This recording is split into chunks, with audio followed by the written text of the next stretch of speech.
नमस्कार। हरियाणा विद्यालय शिक्षा विभाग द्वारा एडुसेट पर प्रसारित आज के इस कार्यक्रम में आप सभी का स्वागत है। आज की प्रस्तुति के अंतर्गत मैं आपके लिए लेकर आई हूँ छठी कक्षा की पूरक पुस्तक बाल राम कथा का पाठ 9 राम और सुग्रीव पढ़ाऊँगी। पहले हम इसकी व्याख्या करेंगे और उसके बाद हम इसके MCQs यानी बहुविकल्पीय प्रश्न उत्तर करेंगे। तो चलिए पहले इसकी व्याख्या करते हैं। राम और लक्ष्मण का अगला पड़ाव ऋष्यमुख पर्वत था। क्यों? क्योंकि सुग्रीव वहीं रहता था और राक्षस कबंध और शबरी दोनों ने ही सुग्रीव से मिलने की सलाह दी थी और कहा था कि वो सीता की खोज में सहायक होंगे। दोनों राजकुमार शीघ्रता से ऋष्यमुख पर्वत पर पहुंचना चाहते थे। सुग्रीव का मूल निवास स्थान ऋष्यमुख पर्वत नहीं था, वह किष्किंधा का था। ऋष्यमुख पर्वत में वह अपना निर्वासित जीवन जी रहा था क्योंकि उसके भाई बाली ने उसको किष्किंधा से निकाल दिया था।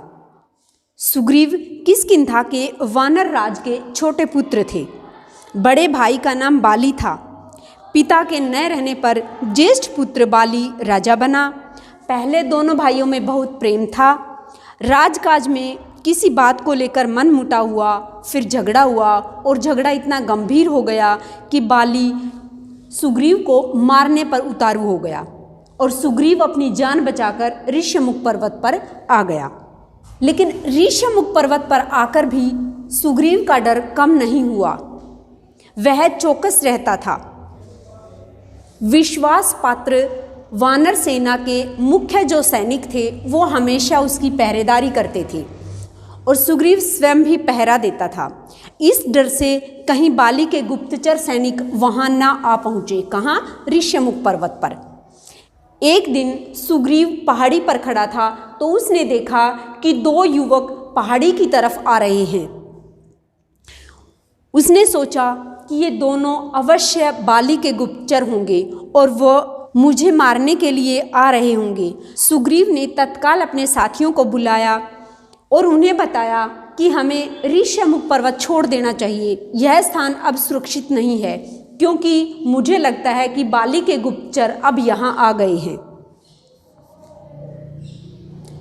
सुग्रीव घबराया हुआ था, परंतु जो इनके प्रमुख साथी थे हनुमान, वो इस बात से सहमत नहीं थे। उन्होंने कहा कि आप निश्चिंत रहें, मैं जाकर पता लगाता हूँ कि ये 2 युवक कौन हैं, क्योंकि बाली की सेना में ऐसे सैनिक नहीं हैं। हनुमान ने पहले ही दोनों को देख लिया था। हनुमान पर सुग्रीव को भरोसा था और उसने बात मान ली। राम और लक्ष्मण पहाड़ी पर चढ़ते चढ़ते थक गए थे, इसलिए वो एक सरोवर के पास रुके और सरोवर के पास रुककर उन्होंने हाथ मुंह धोए और विश्राम करने के लिए बैठे। तभी वहाँ भेष बदलकर हनुमान आ पहुँचे। शिष्टता से प्रणाम किया और पूछा, आप दोनों कौन हैं? वन में क्यों भटक रहे हैं? आपका भेष मुनियों जैसा है, लेकिन चेहरे से राजकुमार लगते हैं। फिर राम ने हनुमान को बताया कि हम दोनों राम लक्ष्मण हैं और हमें राक्षस कबंध और शबरी ने दोनों ने ही सुग्रीव से मित्रता करने के लिए कहा है। क्या आप उन्हें जानते हैं? प्रारंभिक बात में ही हनुमान स्थिति को भांप गए। वे अपने मूल रूप में आ गए, यानी वो भेष बदल कर इनके सामने आए थे। तो जैसे ही इन्होंने अपना परिचय दिया कि हम राम लक्ष्मण हैं और इस तरह से हम सुग्रीव से मिलने जा रहे हैं, अगर आप सुग्रीव से हमें मिलवा सकते हैं तो आप बताइए। तो हनुमान जी वापस अपने पुराने भेष में आ गए और उनके सामने अपना असली परिचय दिया। प्रणाम करते हुए वे बोले, मैं हनुमान हूँ, सुग्रीव का सेवक। उन्होंने आपका परिचय जानने के लिए भेजा है। लक्ष्मण ने उन्हें अपना परिचय दिया, वन में आने का कारण बताया और यह भी बताया कि वे कबंध और शबरी की सलाह पर आए हैं सुग्रीव से मिलने, उनसे सहायता मांगने। हनुमान के चेहरे पर हल्की सी मुस्कान छा गई कि जो खुद जिसे सहायता की ज़रूरत है उससे कोई सहायता मांगने आया है। खुद सहायता की ज़रूरत किसको है? सुग्रीव को, क्योंकि उसके बड़े भाई बाली ने उसको किष्किंधा से निकाल दिया तो उसे सहायता की ज़रूरत है। लेकिन इधर देखते हैं कि राम को भी सहायता की ज़रूरत है, क्योंकि उसे सीता को खोजना है। तो इस बात को सोचकर हनुमान के चेहरे पर थोड़ी सी हल्की सी मुस्कान आ जाती है। हनुमान समझ गए राम और सुग्रीव दोनों की स्थिति एक जैसी है, दोनों को एक दूसरे की सहायता करनी चाहिए। वे मित्र हो सकते हैं, एक अयोध्या से निर्वासित और दूसरा किष्किंधा से निर्वासित। एक की पत्नी को रावण उठा ले गया और एक की पत्नी को बड़े भाई ने हथिया लिया, दोनों के पिता नहीं हैं। उसके बाद हनुमान ने राम और लक्ष्मण को कंधे पर बिठाया और वो कुछ ही पल में ऋष्यमुख पर्वत पर पहुंच गए। हनुमान ने दोनों को सुग्रीव से मिलाया, दोनों ने अग्नि को साक्षी मानकर मित्रता की शपथ ली। किन दोनों ने? राम और सुग्रीव ने। दोनों ने अग्नि को साक्षी मानकर मित्रता का वचन लिया। सुग्रीव ने कहा, आज से हमारे सुख दुख साझा हैं, यानी एक हैं। अगर एक दुखी है तो दूसरा भी, अगर एक सुखी है तो दूसरा भी सुखी है। राम ने सुग्रीव को सीता हरण के संबंध में बताया तो सुग्रीव अचानक उठ खड़े हुए।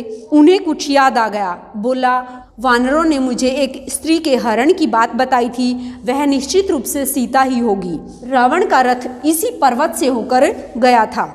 राम और लक्ष्मण ध्यान से सुग्रीव की बात सुन रहे थे। सुग्रीव बोलते रहे, सीता स्वयं को रावण के चंगुल से छुड़ाने का प्रयत्न कर रही थी। वानरों को देखकर उसने अपने कुछ आभूषण उतार कर फेंके थे।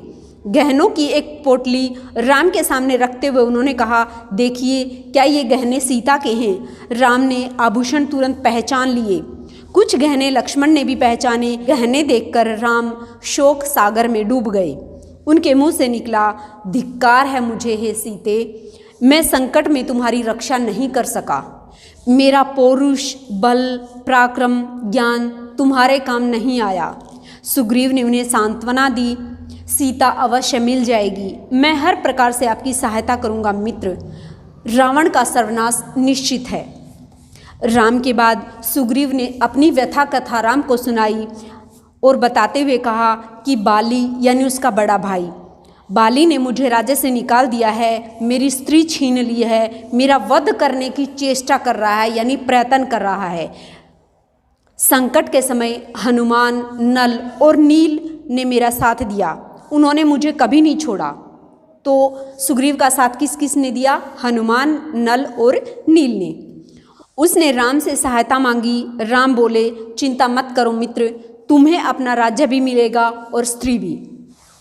राम देखने में सुकुमार थे, उन्हें देखकर उनकी शक्ति का पता नहीं लगाया जा सकता था। सुग्रीव को राम के आश्वासन पर भरोसा नहीं हुआ और उन्होंने कहा कि बाली महाशक्तिशाली है, उसे हराना इतना आसान नहीं है। वह शाल के 7 वृक्षों को एक बार में झकझोर सकता है, यानी उनको हिला सकता है। राम ने इसका कोई उत्तर नहीं दिया। धनुष उठाया और तीर चला दिया। तीर लगते ही शाल के 7 वृक्ष कटकर गिर गए। इस शक्ति प्रदर्शन पर सुग्रीव ने हाथ जोड़ लिए। राम ने कहा, मित्र अब विलंब कैसा, यानी देर कैसी। बाली को युद्ध के लिए ललकारो, किष्किंधा की राजगद्दी का निर्णय उसी युद्ध में हो जाएगा। सुग्रीव चिंतित हो गए। युद्ध में बाली को हराना असंभव था। राम ने कहा कि चिंता मत करो, मैं पेड़ की ओट से युद्ध देखूंगा और जैसे ही मुझे लगेगा कि तुम्हारे ऊपर संकट है, मैं तुरंत तीर चला दूंगा। जब तुम पर संकट आएगा, तुम्हारी सहायता करूंगा। बाली की मृत्यु मेरे ही बाण से होगी, वह मारा जाएगा। योजना बनाकर सब किष्किंधा पहुंच गए। सुग्रीव आगे था, राम, लक्ष्मण और हनुमान छिप गए। मेरे पीछे राम की शक्ति है, उसने सोचते हुए बाली को ललकारा। बाली के क्रोध की सीमा न रही, वह गरजता हुआ निकला, आज शिकार स्वयं मेरे मुंह तक आया है, मैं तुझे नहीं छोड़ूंगा। उसके बाद बाली और सुग्रीव में भीषण मल्ल युद्ध हुआ। दोनों एक दूसरे से गूंथ गए। युद्ध में बाली भारी पड़ रहा था, लगता था सुग्रीव का अंत निश्चित है। राम पेड़ के पीछे खड़े थे, हाथ में धनुष लिए हुए, पर उन्होंने तीर चलाया नहीं। सुग्रीव वहाँ से किसी तरह जान बचाकर भागा और सीधा ऋष्यमुख पर्वत पर आया। राम, लक्ष्मण और हनुमान वो तीनों भी वापस लौटकर ऋष्यमुख पर्वत पर आए। सुग्रीव राम पर कुपित था यानी क्रोधित था। क्यों क्रोधित था?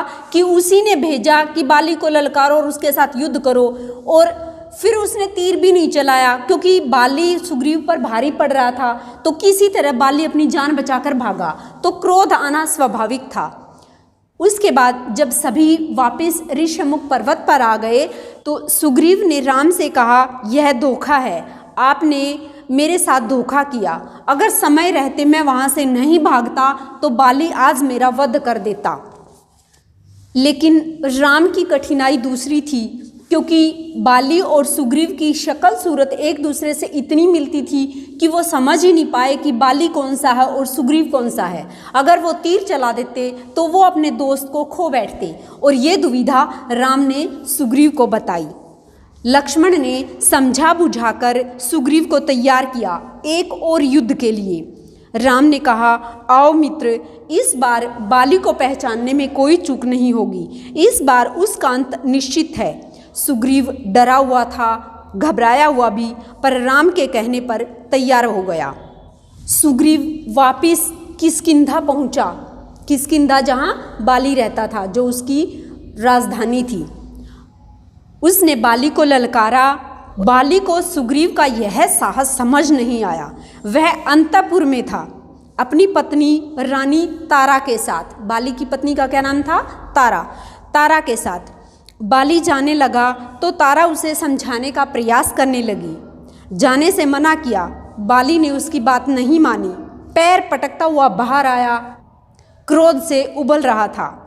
बाली ने हाथ हवा में उठाया, मुट्ठी बिछी हुई थी। वह एक ही गुस्से में सुग्रीव का काम तमाम कर देना चाहता था। तभी राम ने बाण चलाया और बाण सीधा उसकी छाती में लगा। बाण के लगते ही बाली लड़खड़ाकर गिर पड़ा। बाली के गिरते ही राम, लक्ष्मण और हनुमान उसके पास पहुँचे। बाली के मरने के बाद सुग्रीव के राज्याभिषेक की तैयारियां शुरू कर दी। सुग्रीव को राजगद्दी मिली। राम की सलाह पर बाली के पुत्र अंगद को, किसको? बाली के पुत्र का क्या नाम था? अंगद। अंगद को युवराज बनाया गया। क्या बनाया गया? युवराज। राजगद्दी पर बैठने के बाद राम ने सुग्रीव का संबोधन बदल दिया। वे उसे मित्र ना कहकर वानर राज कहने लगे। सुग्रीव का मन था कि कुछ समय राम वहीं रहें उनके साथ, लेकिन राम ने मना कर दिया और कहा, यह मेरी पिताजी की आज्ञा के विरुद्ध होगा। उन्होंने मुझे वनवास दिया है, मैं वन में ही रहूँगा। राम किष्किंधा से लौट आए। वर्षा ऋतु के कारण आगे जाना कठिन था। किस ऋतु के कारण? वर्षा ऋतु के कारण। लंकारोहण यानी लंका पर आक्रमण करना कुछ समय के लिए स्थगित कर दिया यानी रोक दिया। इस अवधि में वे प्रश्रवण पहाड़ पर चले गए। कौन? राम और लक्ष्मण। वर्षा ऋतु बीत गई। राम प्रतीक्षा कर रहे थे सुग्रीव की वानर सेना की सीता की खोज के लिए। सुग्रीव ने राज तिलक के दिन राम को इसका आश्वासन दिया था, लेकिन वह अपना वचन भूल चुके थे। राग रंग में उलझ गए थे। राम चिंतित थे, दुखी भी। हनुमान को सुग्रीव का वचन याद था। राज तिलक के दिन वे वहीं थे। उन्होंने सुग्रीव को याद दिलाया। सुग्रीव ने वानर सेना को एकत्रित करने का यानी इकट्ठा करने का आदेश दिया। यह काम सेनापति नल को सौंपा गया। 15 दिन और बीत गए, लेकिन सेना राम के पास नहीं पहुंची। राम सुग्रीव के इस व्यवहार के कारण क्षुब्ध थे यानी दुखी थे। क्रोध में उन्होंने सुग्रीव के विनाश तक की बात कही। राम को चिंतित देखकर लक्ष्मण से नहीं रहा गया। उन्होंने धनुष उठाया तो राम ने उन्हें रोक दिया। कहा, सुग्रीव को बस समझाना है, वह हमारा मित्र है। लक्ष्मण किष्किंधा चले गए सुग्रीव को समझाने। वहां पहुंचकर उन्होंने धनुष पर प्रत्यंचा चढ़ाई और डोरी खींचकर छोड़ी। उसकी टंकार से सुग्रीव कांप गया। धनुष की टंकार सुनते ही उसे अपना वचन याद आ गया। तारा ने सलाह दी, तारा यानी अब जो बाली की पत्नी थी वो सुग्रीव की पत्नी हो चुकी थी, तो तारा ने उसको सलाह दी कि वे तुरंत जाकर राम से मिले, क्षमा याचना करें। सुग्रीव ने ऐसा ही किया। राम के पास जाने से पूर्व सुग्रीव ने हनुमान को आवश्यक निर्देश दिए।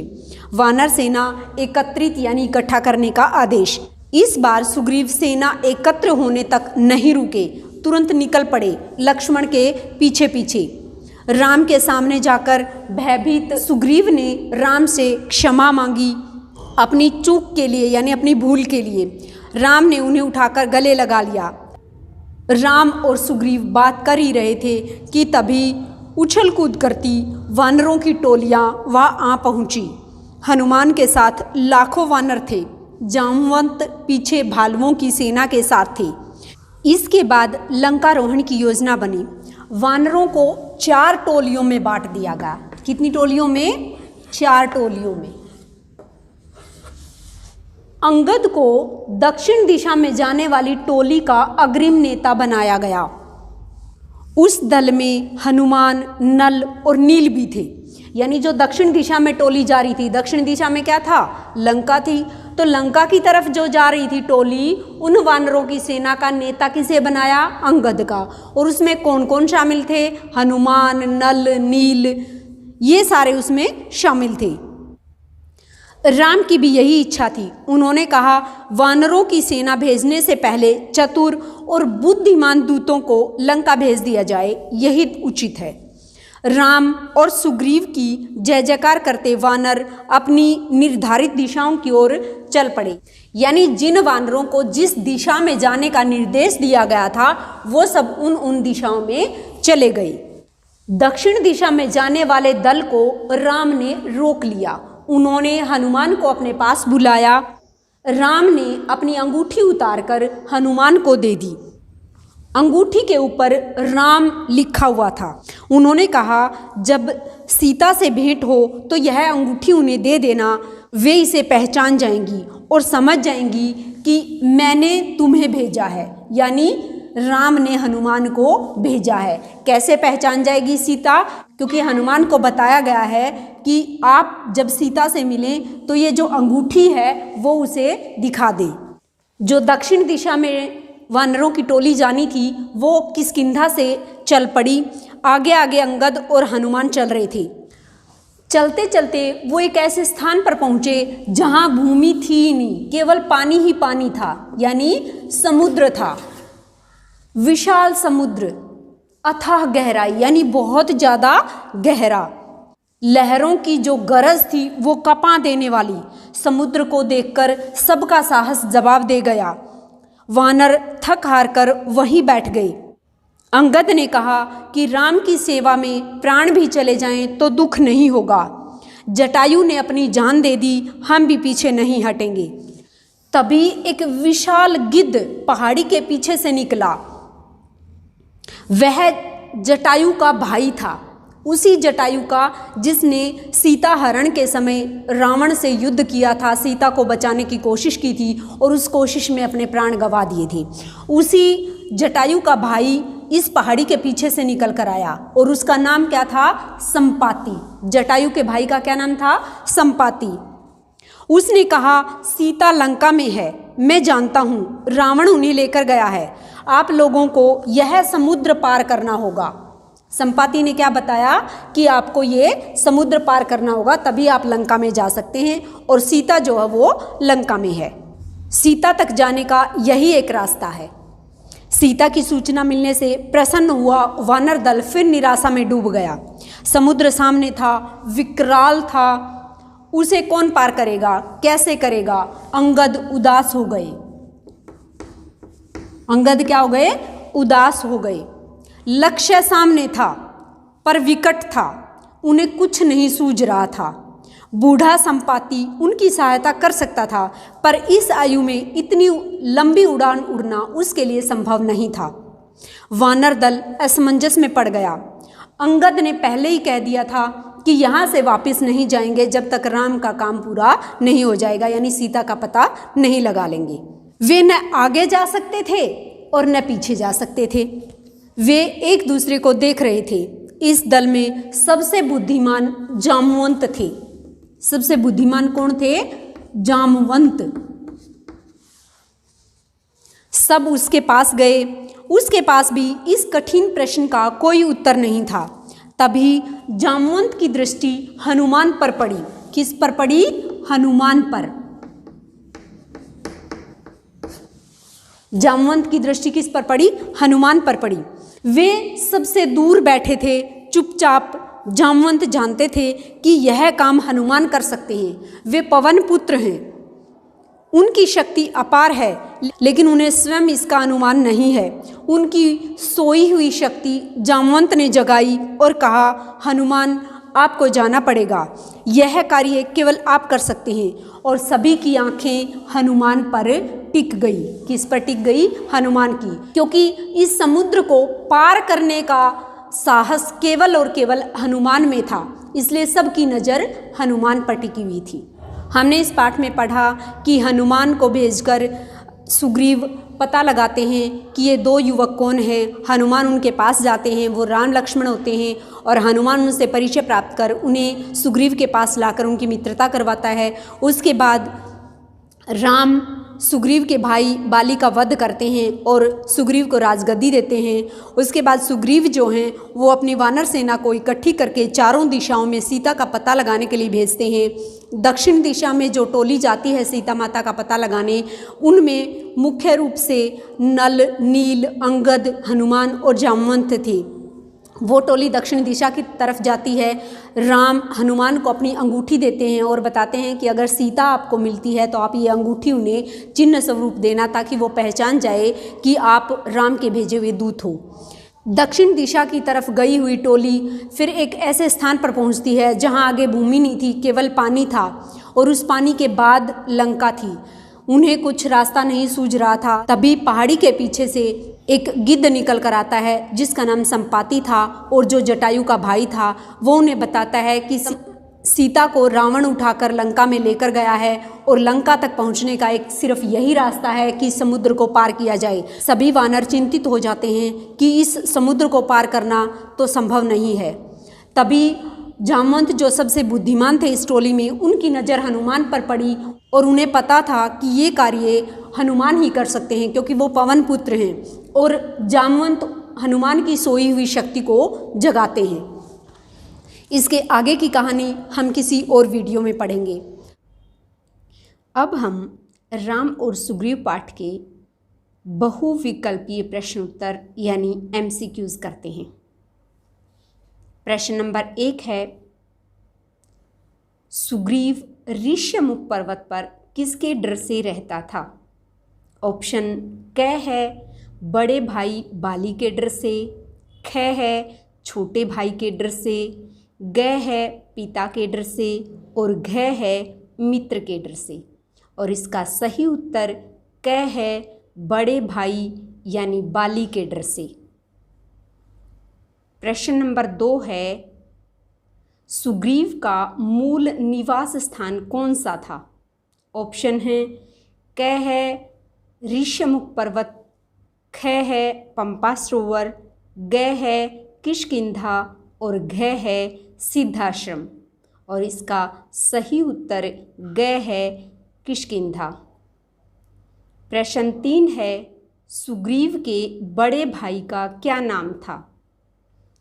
क ऑप्शन है हनुमान, ख है बाली, ग है जामवंत, और घ है अंगद। और इसका सही उत्तर ख है बाली। प्रश्न 4 है, बाली कौन था? ऑप्शन क है किष्किंधा का राजा, ख है सुग्रीव का बड़ा भाई, ग है क और ख दोनों, और घ है इनमें से कोई नहीं। सही उत्तर ग है क और ख दोनों, यानी बाली किष्किंधा का राजा भी था और सुग्रीव का भाई भी था। प्रश्न 5 है, आप दोनों कौन हैं? आपका भेष मुनियों जैसा है लेकिन चेहरे से राजकुमार लगते हैं। ये वाक्य किसने कहे? ऑप्शन क है बाली ने, ख है सुग्रीव ने, ग है अंगद ने, और घ है हनुमान ने। और सही उत्तर घ है, हनुमान ने। प्रश्न 6 है, राम सुग्रीव से मिलने किसकी सलाह पर आए थे? ऑप्शन क है सबरी की सलाह पर, ख है कबंध की सलाह पर, ग है दोनों की सलाह पर और घ है मतंग ऋषि की सलाह पर। सही उत्तर ग है, दोनों की सलाह पर, यानी शबरी और कबंध दोनों की ही सलाह थी कि राम सुग्रीव से मिलने जाएं। प्रश्न 7 है, हनुमान कौन थे? क है सुग्रीव के मित्र, ख है पवन के पुत्र, ग है अंजनी के पुत्र और घ है उपर्युक्त सभी। सही उत्तर घ है, उपर्युक्त सभी, क्योंकि सुग्रीव के मित्र भी थे हनुमान, पवन के पुत्र भी थे और अंजनी के पुत्र भी थे। अंजनी उनकी माता का नाम था और पवन उनके पिता का नाम था। प्रश्न 8 है, राम और सुग्रीव की मित्रता किसने करवाई? ऑप्शन क है बाली ने, ख है हनुमान ने, ग है अंगद ने और घ है जामवंत ने। और इसका सही उत्तर ख है, हनुमान ने। प्रश्न 9 है, राम और सुग्रीव के जीवन में क्या समानता थी? क ऑप्शन है दोनों वीर थे, ख है दोनों निर्वासित थे, ग है दोनों की पत्नियां छिन गई थी और घ है उपर्युक्त सभी। और सही उत्तर घ है, उपर्युक्त सभी, क्योंकि दोनों वीर भी थे, दोनों घर से निर्वासित थे और दोनों की पत्नियां ही छिन गई थी। अतः सारे ऑप्शन सही हैं, तो उत्तर घ हुआ। प्रश्न 10 है, सुग्रीव ने राम के सामने सीता को पहचानने के लिए क्या रखा? ऑप्शन क है सीता के गहनों की पोटली, ख है सीता के वस्त्र, ग है सीता की चूड़ामणि और घ है सीता की अंगूठी। और सही उत्तर क है, सीता के गहनों की पोटली। प्रश्न 11 है, राम ने बाली और सुग्रीव के आरंभिक मल्ल युद्ध में बाण हाथ में होते हुए भी क्यों नहीं चलाया? क ऑप्शन है राम सुग्रीव की ताकत देखना चाहते थे, ख राम बाली की ताकत से चकित थे, ग राम के मन में दया भाव आ गया था और घ बाली और सुग्रीव देखने में एक जैसे लगते थे। सही उत्तर घ है, बाली और सुग्रीव देखने में एक जैसे लगते थे। प्रश्न 12 है, राम ने किष्किंधा की राजगद्दी सुग्रीव को देकर युवराज का पद किसे दिया? क ऑप्शन है अंगद को, ख हनुमान को, ग नल को और घ नील को। सही उत्तर क है, अंगद को। प्रश्न 13 है, सुग्रीव के राजगद्दी पर बैठने के बाद राम ने उन्हें क्या कहकर संबोधित करना शुरू कर दिया? ऑप्शन क है मित्र, ख है दोस्त, ग है वानर राज और घ है राजन। सही उत्तर ग है, वानर राज। प्रश्न नंबर 14, वर्षा काल में राम लक्ष्मण कौन से पर्वत पर रहे? ऑप्शन है क मैनाक पर्वत पर, ख प्रश्रवण पर्वत पर, ग विंध्याचल पर्वत पर या घ हिमालय पर्वत पर। सही उत्तर ख है, प्रश्रवण पर्वत पर। प्रश्न नंबर 15 है, सुग्रीव को उनका राम को दिया वचन याद दिलाने के लिए किष्किंधा कौन गया? क ऑप्शन है लक्ष्मण, ख हनुमान, ग अंगद, घ जामवंत। सही उत्तर क है, लक्ष्मण। प्रश्न नंबर 16 है, जामवंत किस सेना के सेनापति थे? ऑप्शन है क भालुओं की सेना के, ख पक्षियों की सेना के, ग शेरों की सेना के या घ वानरों की सेना के? सही उत्तर क है, भालुओं की सेना के। प्रश्न 17 है, लंकारोहण की योजना में वानरों को कितनी टोलियों में बांटा गया? ऑप्शन है क 2 टोलियों में, ख 4 टोलियों में, ग 5 टोलियों में या घ 7 टोलियों में? सही उत्तर ख है, 4 टोलियों में। प्रश्न 18 है, दक्षिण दिशा में जाने वाले वानर दल में से राम ने हनुमान को बुलाकर अपनी पहचान के लिए क्या दिया? ऑप्शन है क धनुष, ख खड़ाऊ, ग गले की माला या घ अंगूठी? सही उत्तर घ है, अंगूठी। प्रश्न 19 है, संपाति कौन था? ऑप्शन है क हनुमान का पिता, ख जामवंत का मित्र, ग जटायु का भाई और घ रावण का गुप्तचर? सही उत्तर ग है, जटायु का भाई। प्रश्न 20 है, हनुमान की सोई हुई शक्ति किसने जगाई? ऑप्शन है क जामवंत ने, ख अंगद ने, ग संपाति ने या घ नील ने? सही उत्तर क है, जामवंत ने। हनुमान की सोई हुई शक्ति को किसने जगाया? जामवंत ने। और इसी के साथ हमारी आज की ये वीडियो समाप्त हुई। धन्यवाद।